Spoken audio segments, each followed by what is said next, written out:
It is a hot day, and Kitty and I are both very, very lethargic. So on Wednesday and yesterday I went to the BSAD degree show, which is the Bath School of Art and Design degree show, which is held at Scion Hill, which is a campus I'd never been to before. It was very good. I enjoyed it a lot. Made me remember how much I really like going to galleries and stuff. There were 2 videos there that were part of like the photography exhibit, I think, by a guy called Jake Samuel Ogden, and they were called 6 Feet and You Can't Enjoy Your Shed Forever. And like 6 Feet was of like photos of vans and their owners with like a voiceover conversation of said owners talking about their vans, like how they like living in them and doing them up and having them on their drives or driving them around, and like the amenities that they like installing and all that sort of stuff. And You Can't Enjoy Your Shed Forever was about, I think, 2 couples who had retired pretty young and were now like finding things to fill their time. It made me uncomfortable watching it. All of these people were pretty wealthy, definitely what you would call middle class, like Guardian reading, die-hard liberal sort of people. And it made me kind of uncomfortable watching it because, like, I know those sort of people. I am one of those people in the making, for sure. So, like, on one level I totally understood them, but on another, watching it made me feel, in parts, really angry because of how much money they had and how they were spending it pretty much all on themselves and on their absurd vanity projects, like having a shed, a fancy shed, or like a fancy van. 2 of them said how it was nice to have more time for volunteering, but there wasn't any footage of that, and there was a lot of footage of them like shopping and enjoying their fancy things. And like, I felt this anger particularly strongly in light of the main news story this week, which is the Grenfell Tower fire. And you know, that's a situation where people have died, where poor people have died because they were seen as basically unworthy of having basic safety because they were poor. I mean, I think that's basically what it's come down to, isn't it?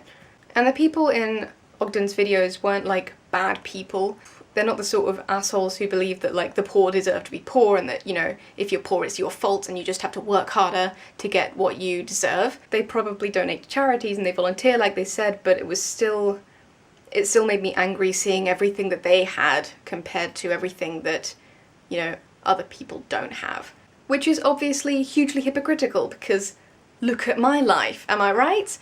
I am one of the young people, rare young people, lucky enough to own the flat that I live in. And I have parents who I can rely on for financial help if I need it. And I have, you know, grandparents who have left me money, like a lot of money. And it's not because I've worked hard for it. Like, I've worked, but it's not like I've been breaking my back over here. You know, I have gone for long stretches of time unemployed and I haven't needed to claim benefits because I've had savings to fall back on.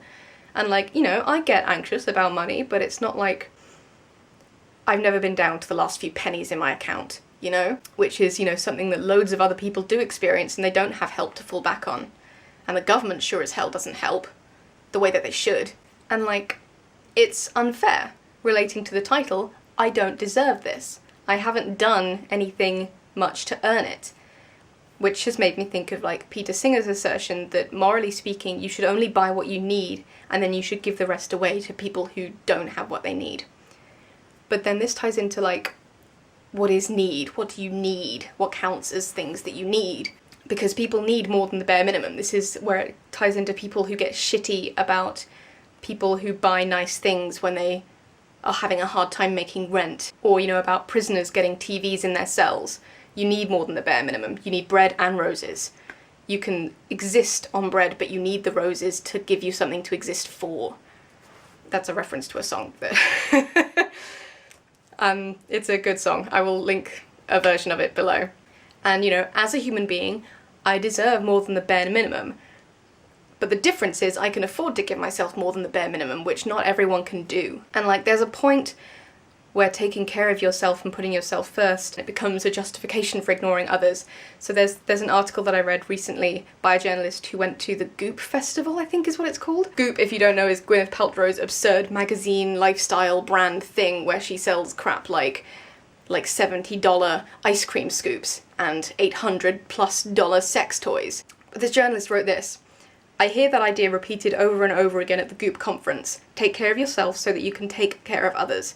Put your mask on first. Hold space for yourself. Be entitled. Take.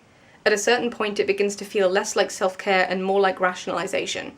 I don't know anything about the personal lives of the women in Goop Health, who they give money to, what hardships they've endured, why they were drawn to this event, and every person I interact with is funny and smart and kind and self-aware.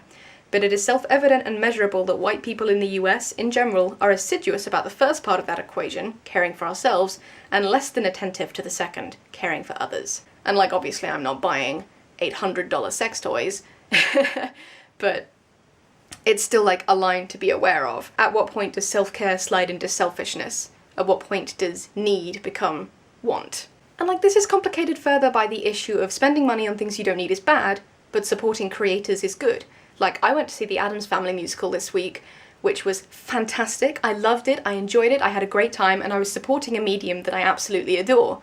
But I didn't need to spend that money, you know? It's a real mess. Complicated again, don't you love this, by the fact that most people have like charity fatigue. Like, there's a real low in the faith in charities these days because it's understandably hard to give money to charities and feel like it's not making any real difference. And obviously it's better to give than to withhold, because at least then you're making some difference, and like, what point are you making by withholding when you could give? That's just a dick move. But it's still infuriating to give food every week to a food bank and know that people are still going to go hungry because they can't afford to eat, because wages are at an all-time low and rents are at an all-time high. It's infuriating to know that famines are going to occur no matter how much money you give to a charity that's trying to give food to people, because this country that the famine is occurring in has had, a rotation of militias taking over the government to sell a product that they have, to sell a resource to governments from wealthier countries who are going to buy no matter what because they want that product, and they don't care what atrocities the militias and their governments have, committed to get into power and sell it. It's very frustrating, understandably. Things are rough all over, as they say. But when you're feeling despair at the state of the world, and you're feeling like your relative powerlessness, it's good, I think, to take a step back for a second and eat something nice and listen to some good music and enjoy the lovely weather, if your weather is as good as it is here anyway, and, take a moment to just enjoy what you have. Shout out to Lord and Bakewell Tarts for keeping me alive in this moment. So yeah, how do you guys deal with that conflict? If you deal with that conflict at all, if you think of it, because like, it's another whole issue to actually confront that in your life.